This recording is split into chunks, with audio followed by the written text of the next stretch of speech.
இன்னும் 100 வருஷம் கழிச்சு தமிழ் சினிமாவுடைய வரலாறு அப்படி புரட்டி பார்த்தீங்கன்னா, மிக முக்கியமான ஒரு செய்தியா இருக்கிறது என்னன்னா, கமல் தயாரிப்பில் ரஜினி அவருக்காக ஒரு படம் நடிச்சு கொடுத்தாரு அப்படின்ட்டு. அது கண்டிப்பா அது வந்து அப்படியே பொன்னேற்றில் பொறிக்கப்பட்டதா ஒரு சம்பவம் இருக்கு. அது காரணம் என்னன்னா, ஒரு 40 வருட காலத்திற்கு பிறகு நண்பர்கள் ஒருத்தருக்கு ஒருத்தர் உதவி பண்ணிக்கிறது தான். அது குறிப்பாக வந்து ரஜினி உதவி பண்ணியிருக்காரு கமலுக்கு அப்படின்ற ஒரு விஷயம். அந்த படத்தை டைரக்ட் பண்ணுறதுக்கு நீங்கள் வாங்கன்னு சொன்னால் கோடம்பக்கத்தில் க்யூவில் நின்றுட்டு இருப்பாங்க. அப்படி ஒரு வாய்ப்பு சுந்தர் சி கையில் கிடச்சி என்ன ஆச்சுன்னு தெரில. நேற்று ஒரு அறிக்கையை விட்டுருந்தாரு, இந்த ப்ராஜெக்ட்லேருந்து நான் விலகிறேன், எனக்கு இது சரி வராது. 2 பேர் கூட வந்து 3 பேரும் சேர்ந்து நிறைய டிஸ்கஷன்லாம் பண்ணிக்கிட்டு இருந்தோம். அது மறக்க முடியாத நாட்கள். இதெல்லாம் சேர்த்து எனக்கு இது ஒரு பாடம். இது ரொம்ப வருத்தத்தக்க ஒரு விஷயம்தான். ஆனாலும் நான் இணைஞ்சு இதில் பணிபுரிய முடியாதுன்னு அத்தனை பேருக்கும் வந்து குய்யோ முறைன்னு வாயிலையும் வயிற்றில் அடிச்சுக்கிட்டாங்க. அது எப்படியாப்பட்ட ஒரு விஷயம். ரஜினி படம் பண்ணாலும் சரி, கமல் படம் பண்ணாலும் சரி, அதனுடைய பேரே வேற, அவர் தயாரிப்பில் இவர் நடிக்கிறார் அப்படின்னு பொழுது எப்படியாப்பட்ட ஒரு வாய்ப்பு சுந்தர் சிக்கு என்ன ஆச்சு? சுந்தர் சி அந்த மாதிரியான கேரக்டர் கிடையாது. அவர் ரொம்ப ஃப்ளெக்சிபிளான கேரக்டர் ஆச்சு. எங்கே தான் தவறு நடந்தது அப்படின்னு நாம் விசாரிக்கிற வகையில் ஒரு 3 விதமான மேட்டர்கள் நம்மக்கிட்ட சொன்னாங்க. வந்து 3 விதமான மேட்டர் வந்து ஒன்று வந்து கமலோட நிழலாக இருக்கிற ஒருத்தர் வந்து இந்த ப்ராஜெக்டை வந்து கொலாப்ஸ் பண்ணி விட்டாரு, அவர் சொல்கிறது தான் கமல் கேட்பாரு அப்படின்ற மாதிரி திரைவட்டாரங்களில் ஒரு தகவல் இருந்தது. என்னால் நம்பவே முடியல. நீங்கள் கமலஹாசனை சாதாரணமாக நினச்சிடாதீங்க. வந்து சினிமாவை கரைச்சி குடித்து அதை ஏப்பம் விட்டவர் வந்து. அதனால் வந்து யாரை எங்கே வைக்கணும், யார்கிட்ட எப்படி நடந்துக்கணும், யார்கிட்ட எப்படி வேலை வாங்கணும், அதெல்லாம் வந்து கரகண்ட ஒருத்தர் வந்து. அப்படிலாம் இருக்காது சாமி. இது ஒரு பக்கம். இல்லை சுந்தர் சி சமீப காலமாக பார்த்தீங்கன்னா அந்த ஃபர்ஸ்ட் காப்பி பேசிஸில் படம் பண்ணி தராரு. இது ஒரு குறிப்பிட்ட தொகையை கொடுத்துருங்க, நான் உங்களுக்கு வந்து ஒரு ஃபர்ஸ்ட் காப்பியை படம் வந்து எடுத்து முடிச்சு உங்கள் கையில் கொடுத்துட்றேன் அப்படின்னா. அதுக்கு காரணம் வந்து வேல்ஸ் இன்டர்நேஷ்னல், ஏசிஎஸ் அருண்குமார், இவங்களாம் தான் வந்து இவங்க கூடலாம் சேர்ந்து அவர் படம் பண்ணிட்டு மூக்குத்தியம்மன் 2 கூட அப்படி தான் பண்ணிகிட்டு இருக்காரு அப்படின்னு ராஜ்கமல் ஃபிலிம்ஸில் கேட்டதான் கமல் டென்ஷன் ஆகிட்டாரு.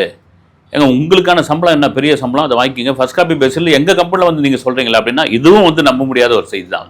அப்படி போய் ராஜ்கமல் ஃபிலிம்ஸில் யாரும் கேட்டுறவும் முடியாது. வந்து ஏன்னா கமலுக்கு தெரியாததே கிடையாது. வந்து நீங்கள் அவருக்கு போய் ஃபர்ஸ்ட் காப்பி பேசிஸில் பண்ணித்தர வேண்டிய அவசியம்லாம் கிடையாது. இது ஒரு பக்கம் இருக்கும்பொழுது கதை தாங்க முக்கியமான ஒரு விஷயம். கதையில் பெரிய பஞ்சாயத்து வந்ததுன்னு. எப்படி பஞ்சாயத்து வரும்? ஒரு பக்கம் உலகநாயகன், இன்னொரு பக்கம் சூப்பர் ஸ்டார், 2 பேரும் சினிமாவை கரைத்து குடித்தவர்கள். இப்போ ரஜினிக்கு எந்த மாதிரியான ஒரு கதையை கொடுத்தா அது எப்படி கொண்டாடுவாங்கன்னு கமலுக்கு தெரியும். கமலுடைய பேனரில் நாம் நடிக்கும் பொழுது கமல் ஃபேன்ஸையும் உள்ள எடுத்துன்னு வரணும். உள்ள அதுக்கு எந்த மாதிரியான ஒரு சம்பவத்தை, எந்த மாதிரியான ஒரு விஷயத்தை கொண்டு வந்து நாம் கூட பேசியிருந்தோம். ஒரு கேமியோ ரோலில் கமல் பண்ண பொறுத்தாலாம் இருந்தது. அது ரஜினிக்கு தெரியும். இப்படி இருக்கும்போது சுந்தர் சி மாதிரியான இயக்குநர்கள் வந்து, நான் திரும்ப சொல்றதான், ரொம்ப ஃப்ளெக்சிபிளான கேரக்டர் இவங்களாம். வந்து இந்த விடா கொண்டம் கூடா கண்டம்லாம் கிடையாது. அது சார் இதை சேஞ்ச் பண்ணிக்கலாம், மாற்றிக்கலாமா, ஓகே சார் அப்படின்ட்டு கடந்து போகக்கூடிய ஒருத்தர் வந்து ஒரு இயக்குநர்கள், ஒரு ப்ரொடியூசருக்கான ஒரு டைரக்டர் வந்து. ஆனால் ரொம்ப ஆழமாக விசாரிச்ச பதில் இல்லைங்க, கதைக்கு தாங்க பெரிய பஞ்சாயத்து நடந்தது. குறிப்பாக கிளைமேக்ஸில் வந்து சுந்தர் சிக்கு வந்து விருப்பம் இல்லை அப்படின்ற மாதிரியான தகவல் இது வரைக்கும் உண்மை எதுன்னே தெரியல. அது ராஜ்கமல் ஃபிலிம்ஸோ அல்லது ரஜினிகாந்தோ அல்லது சுந்தர் சியோ மனம் திறந்தால் தான் உண்டு, இல்லை ஒரு அறிக்கையை விட்டால் தான் உண்டு. இதெல்லாம் தாண்டி நாம் இதுக்கு முன்னாடி வீடியோவை பாருங்கள். இது ஆக்சுவலாக ரஜினியும் கமலும் இணையக்கூடிய படத்தை சுந்தர் சி தான் ஏக்கர் இருந்ததுங்க. அதுக்கெல்லாம் சில பேர் வந்து பேசிகிட்டு இருந்தாங்க. வந்து ஒருத்தர் வந்து இருக்கார், அவர் இந்த ஒயர்லாம் வீட்டுக்கு ஒயர் போட்டுக்கிட்டு இருப்பார். அவர் சொல்லிட்டு இருந்தார், செய்யார் பாலு வடபழனியை தாண்டாதவர் அப்படின்னு. வந்து அவர் விடுங்க, அவர் சினிமா விமர்சகரா அல்லது வந்து இயக்குனரா எதுவுமே அவருக்கே தெரியல. ரைட், அதை விட்டு தள்ளுங்க. ஆக்சுவலாக அந்த ப்ராஜெக்ட் தான் ரெடி ஆச்சு. அதுக்கப்புறம் வந்து சரி ரஜினி வந்து கமல் சாருக்கு ஒரு படம் பண்ணி கொடுத்துடலாம் 32 நாள் கால் ஷீட்டில். ஏன்னா நம்ம திரும்ப சொல்கிறதுன்னா அவருக்கு வந்து ஒரு ஃபைனான்சியல் பிரச்சனை இருக்குது.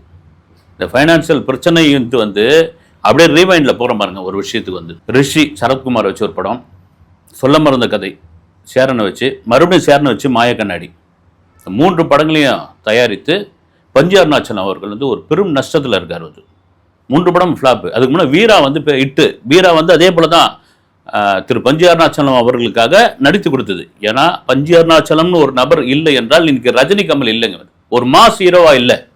ஏன்னா 2 பேரையும் கமர்ஷியல் தளத்தில் உருவாக்குனதுல மிகப்பெரிய பங்கு பஞ்சு அருணாச்சலம் அவர்களுக்கு உண்டு.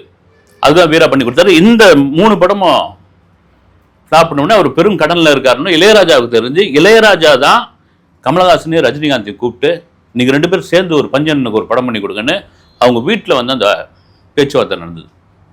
அது அப்புறமா அது டேக் ஆஃப் ஆகலை, அப்படியே கொலாப்ஸ் ஆகிடுச்சு. வந்து 2 பேருக்குமே பயங்கர விருப்பமாக இருந்தாங்க. ரஜினியும் கமலும் வந்து சொல்கிறதுக்கான காரணம்னா திரும்ப திரும்ப எப்போ இவங்க இணைவாங்கன்ற மாதிரியான ஒரு விஷயம் போய்கிட்டே இருந்தது. அதுக்கு கமல் கூட சொல்லிட்டு இருந்தார் வந்து, நாங்கள் ஆரம்பத்தில் 2 பேரும் ஒன்றா இருந்தோம், ஒரே பிஸ்கெட்டை பாதி எப்போ சாப்பிட்றது, ஆளுக்கு ஒரு பிஸ்கெட் சாப்பிடுன்னு கிளம்பியாச்சு அப்படின்னு சொல்லி. இதெல்லாம் மீறி ரஜினியோடைய ஒரு தன்மை இருக்கு இல்லையா, அதை நீங்கள் மாற்றிக்கவே முடியாதுங்க. அவருடைய அந்த குணம்னு ஒன்று இருக்குல்ல, அது வெபர்கிரீன். வந்து அதுக்கு ஒரு சம்பவம் சொல்லணும்னா 2.0 படத்தினுடைய டிஸ்கஷன் நடந்துகிட்டு இருக்கு. டிஸ்கஷன் வந்து சங்கர், எழுத்தாளர் ஜெயமோகன் இவங்க எல்லாம் உட்காந்து டிஸ்கஷன் போயிட்டுருக்கு. பேச ரஜினி அந்த டிஸ்கஷனில் உட்காந்துருக்கு. ரொம்ப முக்கியமான படம், ரொம்ப அதிக பட்ஜெட்டில் எடுக்கிற படம். உட்காந்துன்னு அந்த வில்லன் கேரக்டர் அக்ஷய்குமார் கேரக்டர், அப்போ அக்ஷய்குமார் ஃபிக்ஸ் ஆகலை, பிரமாதமாக இருக்குது. வந்து ரஜினிக்கு வந்து சூப்பராக இருக்குது. அதை கேட்குறாரு சங்கர், இதை நான் பண்ணிட்டேங்களா அப்படின்னு கேட்குறான். அவருக்கு உடனே ஷாக் ஆகி போய் சங்கருக்கு, சார் இல்லை சார், நீங்கள் சிட்டி, நீங்கள் இதுதான் பண்ணணும், அதுக்கு யாராவது ஒரு கேரக்டர் இது பண்ணலாம், அக்ஷய்குமார் மாதிரியான ஒருத்தரை வந்து ஃபிக்ஸ் பண்ணி வச்சுருக்கோம். இல்லை நான் நல்லா இருக்கோம், நான் ஒரு வில்லனிக்கான ரோல் பண்ணிலாம் எவ்வளோ காலம் என்னுடைய கனவு, அது ஏதாவது ஸ்கிரிப்டில் மாற்ற முடியுமா, நான் ஸ்கிரிப்ட்லாம் மாற்றினா ரொம்ப க்ளாப்ஸ் ஆகிடும் சார், அப்போ பார்ட் 3 ஒன்று போடலாமான்னா, இல்லை பார்ட் 2 முடிஞ்சு போச்சு அப்படின்னு ஒன்று. சார் இவ்வளோ ஆர்வமாக இருக்கார், ஒரு பெரிய ஆர்டிஸ்ட் இந்த படத்துக்குள்ளே கொண்டு வருவோம் அப்படின்னு முடிவு பண்ணி, சார் கமல் சார் நடித்தா அப்படி இருக்கும் அப்படின்னு அவர்கிட்ட கேட்டபோது, என்னங்க நீங்கள், அவர் ஹீரோங்க, அவர் வந்து அவர் படத்தில் வந்து நான் வில்லன், நான் அவர் என்னுடைய ஹீரோ, அதாவது சொன்ன வார்த்தைன்னா அவர் என்னுடைய ஹீரோ, அப்படியாப்பட்ட ஹீரோவை என் படத்தில் வந்து நான் வில்லனா இப்போ நடிக்க வைக்கிறது நியாயம் கிடையாது அப்படின்னு ரொம்ப லைக்காக ரொம்ப ஆர்வமாகி, சார் பேசி தான் பார்ப்பணுன்னு, நான் சொன்னேன்னு சொல்லாதீங்க, நான் கேட்டேன்னு எதுவும் இது பண்ணாதீங்க, நீங்களா கேளுங்க, ஒத்துக்கிட்டாருன்னா ஓகே, ஒத்துக்கலாம் பரவாயில்ல அப்படின்ட்டு. இப்போ கமலஹாசன்கிட்ட போய் பேசியிருக்காங்க பொழுது, பேசினப்போ ரஜினிக்கு எவ்வளோ சம்பளம் கேட்டாராம். வந்து கேட்டதுக்கு 150 கோடினா 151 கோடி ரூபா கொடுக்குறீங்களா அப்படின்னா, அதுவும் ஏதோ பட்ஜெட்லையா அல்லது சம்பளத்துலையா அது அப்படியே நின்று போயிட்டு இருக்குது. ஒரு 2 மாதம் கழிச்சு மறுபடியும் டிஸ்கஷன் ஆரம்பிச்சிருக்காங்க. அப்படி டிஸ்கஷன் ஆரம்பிச்சு ரஜினி மறக்காமல் கேட்டிருக்கு, கமல்கிட்ட கேட்டிங்களா அப்படின்னு வந்து அப்போ சொல்லியிருக்காங்க. வந்து 151 கோடி கேட்குறாரு சார், உங்களோட ₹1 சம்பளம் அதிகமானோடனே அடுத்து அவர் சொன்ன வார்த்தை என்னன்னா, அவருக்கு எங்கெங்கெல்லாம் ஃபைனான்ஸ் வாங்கியிருக்காரு, இது வந்து ஒரு முக்கியமான நபர் சொன்னது வந்து, எங்கெங்கெல்லாம் அவர் ஃபைனான்ஸ் வாங்கியிருக்காருன்னு ஒரு 3 இடத்த சொல்லி சொன்னாராம். வந்து நீங்கள் தாராளமாக கொடுக்கலாம் கமலுக்கு வந்து, ஏன்னா இந்த சினிமாவுக்காக இயங்கிக்கிட்டு இருக்க ஒரு அற்புதமான ஒரு நண்பர் அவர். அவருக்கு இந்த படம் நீங்கள் இந்த தொகை கொடுத்தீங்கன்னா அந்த கடன்லாம் அடையும், அந்த கடன்லேருந்து மீண்டு வருவார், மீண்டு வந்தாலும் அவர் மீண்டும் சினிமா தான் எடுப்பார் அப்படின்னு அந்த சொன்ன வார்த்தை. இதுதான் ரஜினிகாந்த், இதில் மாற்றுக்கிறது கிடையாது. வந்து சரி, இது ஒரு பக்கம் இருக்கும்போது சுந்தர் சி இப்படி போயிட்டாருன்ட்டு 2 ரசிகர்கள் போட்டு வெளுத்துக்கிட்டு இருக்காங்க. அவருக்கு உண்மையான காரணம் என்னன்னு தெரியல. இது எனக்கு ஒரு பெரிய பாடம்னு வேறு போட்டார். முக்கியமாக கமலஹாசன் கூட நிழலாக ஒருத்தர் இருக்கார், அவர் தான் இவ்வளோத்துக்கும் பிரச்சனைக்கு காரணம் அப்படின்ற மாதிரி ஒரு டாக்லாம் ஓடிக்கிட்டு இருக்கீங்கள.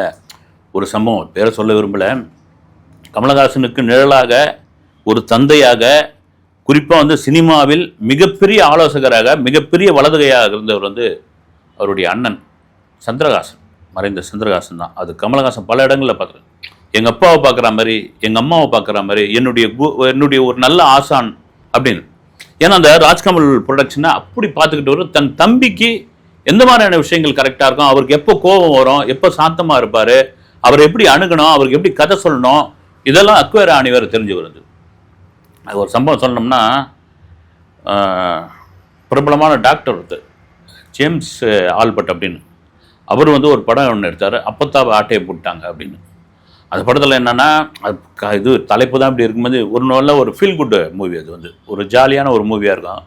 அந்த படம் எடுத்துகிட்டு ஒரு கேரக்டருக்கு வந்து, இந்த கேரக்டரில் சந்திரஹாசன் சார் நடிக்க வச்சா நல்லாயிருக்கும்னு, அவர் இதுக்கு முன்னாடி படங்கள் நடிச்சதில்லை. சாரஹாசன் நிறைய படங்கள் நடிச்சிருக்காரு, இப்போ கூட தாதா கேரக்டர்லாம் நடித்தார். வந்து அவர் நடித்ததே இல்லை, ஆனால் இவங்க போயிட்டு சரி அப்ரோச் பண்ணி பார்ப்போன்னு அந்த படத்தோட லைனை அவருடைய கேரக்டர்னு சொன்னேன், அவருக்கு ரொம்ப பிடிச்சி போச்சு. சரி வாங்க நான் நடிக்கிறேன்ட்டார். வந்து கமலுக்கு பெரிய ஆச்சரியமா, என் படத்தில் நான் கேட்டேன் எங்கள் அண்ணன் நடிக்கலை, என்னங்க இப்படி நடிக்க ஒத்துக்கிட்டாருன்ட்டு இவங்களுக்கு பெரிய மகிழ்ச்சி ஆயிடுச்சு. அந்த படம் ரொம்ப ஒரு என்ன சொல்கிறது, குறைந்த முதலீட்டில் தான் அந்த படத்தை எடுத்தாங்க. எடுத்து முடிச்சுட்டு டப்பிங் பேசுகிறதுக்கு காசு இல்லை ப்ரொடியூசர்கிட்ட. யார் சந்திரஹாசன் டப்பிங் பேசுறது, அவர் லண்டன் போக போகிறாரு. அப்போ என்னன்றாரு, தயாரிப்பாளர் கூப்பிட்டு டாக்டர் டப்பிங் பேசலான்றாரு. சார் இல்லை சார், கொஞ்சம் ஃபைனான்சியல் டைட்டாக இருக்குது, நீங்கள் லண்டன் போயிட்டு வந்துடுங்க, அதுக்கப்புறம் வந்து டப்பிங் வச்சு போனேன். இமீடியட்டாக நான் சொல்கிற ஒரு ஸ்டுடியோவில் போங்க, நீங்கள் எனக்கு டப்பிங்க்கு ஏற்பாடு பண்ணுங்கள், நீங்கள் எப்போ கையில் காசு வருதோ அந்த ஸ்டுடியோக்கு காசு கொடுத்துருங்க அப்படின்னு சொல்லிவிட்டு அவர் டப்பிங் பேசிட்டு போயிட்டு அந்த லண்டனில் திருப்பி வரல, அவர் அதான் இறந்துட்டார். அது அந்த ப்ரொடியூசர் சொன்னிருந்தாரு. இப்போ இந்த படத்தை கம்ப்ளீட்டாக இந்த படத்தை எடுத்து முடிச்சுட்டு கமலஹாசன் சொல்லும்போது தான் அண்ணன் நடிச்சிருக்காரு, இதை ராஜ்கமல் ஃபிலிம்ஸ் வெளியிடணும், இதனுடைய ஆடியோ வெளியீட்டு விழாவை ராஜ்கமல் ஃபிலிம்ஸ் வெளியிடணும்னு சொல்லி ஒரு முக்கியமான நபர்கிட்ட கை காமிச்சு விட்டுக்கிறார் இந்த ப்ரொடியூசர். நீங்கள் பார்த்துங்க, எல்லாத்தையும் ரெடி பண்ணிவிடுங்க, நாம் இந்த படத்தை வெளியிடலாம், டேக் ஓவர் பண்ணிக்கலாம், நீங்கள் ரைட் போங்க அப்படின்னு நம்பிச்சிட்டாரு. ஆனால் அந்த நபர் இவரை ஒரு வருஷம் அலகழித்து கடைசியில் என்ன ஆகிப்போச்சுன்னா சோனி லீவில் அந்த படம் வந்து ஒளிபரப்பாச்சு. வந்து சொல்கிறதுக்கான காரணம் என்னென்னா, இது கமலுக்கு தெரியாதாங்க அப்படின்னா அவருக்கு நாலேஜுக்கு தெரியாமலே வந்து நடந்திருக்குது. அதுக்கப்புறம் கேட்டாராம் வந்து அந்த சோனியில் வந்த பிறகு இந்த படத்தை நாம தானே வெளியிட்டு இருந்தோம், என்ன ஆச்சு அப்படின்னு ஏதோ சாக்கு போக்கு சொல்லி இது பண்ணிட்டாங்க. கமலஹாசன் அது ரொம்ப ஆழமான உள்ளே போயெல்லாம் வந்து அதெல்லாம் ஆராய்ச்சிலாம் பண்ணக்கூடிய கேரக்டர் கிடையாது. இந்த நேரத்தில் என்ன சுற்றி உள்ளவர்கள் அவர்களையும் வந்து கமலஹாசன் இப்போ கொஞ்சம் வந்து தொய்வாக விட்டுறாரோ அப்படின்ற ஒரு கேள்வி இப்போ எழுந்திருக்குது இண்டஸ்ட்ரியில். அடுத்து யாருப்பா டைரக்டர் அப்படின்போது அதுவும் சோசியல் மீடியாவில் அனுமானமாக தான் ஓடிக்கிட்டு இருக்கு. வந்து திடீர்னு பார்த்தீங்கன்னா கார்த்திக் சுப்புராஜ் கரெக்டாக இருப்பார், அவர் தான் வரப்போறாருன்னா அவர் ஆல்ரெடி வந்து மதுரையில் ஒரு படம் பூஜை போட்டு ஷூட்டிங் ஸ்டார்ட் பண்ணிட்டார். வந்து இன்னொருத்தர் வந்து வெங்கட் பொறுப்புன்னாரு, சோழியே முடிஞ்சுது, அதை விட 2 பேரும் சும்மா இருக்கலாம், பஞ்சு முட்டை குடோன்லேயே இருக்கலாம், இப்படியா பேசிகிட்டு இருக்காங்க. நெல்சனுக்கு ஒரு பெரிய ஆசை இருக்கிறது அப்படின்ற ஒரு விஷயம் இதெல்லாம் ஓடிக்கிட்டு இருக்கு. மறுபடியும் KS ரவிக்குமார் கொண்டு வாங்க, உங்களுக்கு 2 பேருக்கு எப்படி சுந்தர்சி வந்த அன்பே சிவா அருணாச்சலம் எடுத்தாரா அதே போல் உங்கள் 2 பேரையும் படையப்பா அபய் சண்முகி கலக்கி எடுத்த ஒரு நபர் KS ரவிக்குமார் கொண்டு வாங்க அப்படின்னா KS ரவிக்குமார் இன்றைய காலகட்டத்திற்கு சரியாக அதை கொண்டு வருவாரா? இப்போ சுந்தர்சி வெற்றியாக கொடுத்துட்டு வர்றாரு. அவர் வந்து பேய் படம் எடுக்கிறாரா, மசாலா படம் எடுக்கிறாரா, அம்மன் படம் எடுக்கிறாரா, ஆனால் ஆடியன்ஸ் உள்ளே விட்டுறாருல. அரண்மனை 1, 2, 3, 4, 5 வரைக்கும் அடிச்சுட்டு வர பொழுது இதெல்லாம் இந்த இயக்குனர்கள் யார் அப்படின்ற ஒரு விஷயம் அப்படி போயிட்டு இருக்கு. வந்து சரி இவங்களுக்குள்ள என்னதான் பஞ்சாயத்து அப்படின்னா அது இன்னும் தீராத ஒரு விஷயமா இருக்குது, கண்டுபிடிக்க முடியாத ஒரு விஷயமா இருக்குது. ஆளாளுக்கு ஒவ்வொன்று சொல்லிட்டு இருக்காங்க. எனக்கு தெரிஞ்சு பார்த்தீங்கன்னா கதைன்ற ஒரு விஷயத்துக்குள்ளதான் வந்திருக்குன்னு நினைக்கிறேன். வந்து ஏன்னா அன்பே சிவம் படத்துக்கு இது கூட அப்போ ஒரு பேட்டியில் சுந்தர்சி சொல்லியிருந்தார். வந்து அன்பே சிவம் வந்து கமல் சார் தான் எல்லாமே, அவரை மீறி நம்ம ஒன்றும் பண்ண முடியாது, டைரக்டராக நான் ஒர்க் பண்ணிட்டு இருந்தேன், ஆனால் கிளைமேக்ஸில் எனக்கு உடன்பாடு இல்லை, அவர் தான் கிளைமேக்ஸ் இது பண்ணார் சார், இந்த கிளைமேக்ஸ் இப்படி மாற்றுங்க, ஆடியன்ஸ் இப்படி இருந்தால் தான் சார் கொண்டாடுவாங்க அப்படின்னா, இதுதாங்க கிளைமேக்ஸு, இதுதாங்க நான் சொன்னதை செய்யுங்க அப்படின்னாரு. ஆனால் அந்த படத்தில் வந்து கிளைமேக்ஸ் காட்சி எடுக்கும்போது திருப்தியே இல்லாமல் நான் அந்த படத்தில் ஒர்க் பண்ணேன், எனக்கு உடன்பாடே இல்லை. அந்த படம் அந்த சமயத்தில் பெரிய வரவேற்பு, சிறிய வரவேற்பு பெறாததுக்கோ காரணம் என்னென்னா அந்த கிளைமேக்ஸ் தான் அப்படின்னு சுந்தர்சி சொல்லியிருந்தாரு. ஓகே, அதான் சொல்கிறது வர 2 பெரும் ஜாம்பவான்கள் தமிழ் சினிமாவில், அவங்கள வச்சு படம் பண்ணுறதுக்காக ஒருத்தர் உள்ளே வந்து வெளியே போயிட்டாரு. யார் அந்த இடத்தில் அப்படின்றது ஒரு பெரிய கொஷின் மார்க்காக இருக்குது. அப்படி வரவங்க திரும்ப சொல்லும்போது 100 ஆண்டு கழித்து தமிழ் சினிமாவில் அவர்கள் பெயர் இருக்கும் என்பதில் மாற்று கருத்து இல்லவே இல்லை. அந்த அதிர்ஷ்டசாலி யாருன்னு தெரியல, பொறுத்திருந்து பார்ப்போம். அடுத்த வீடியோவில் சந்திக்கிறேன். நன்றி.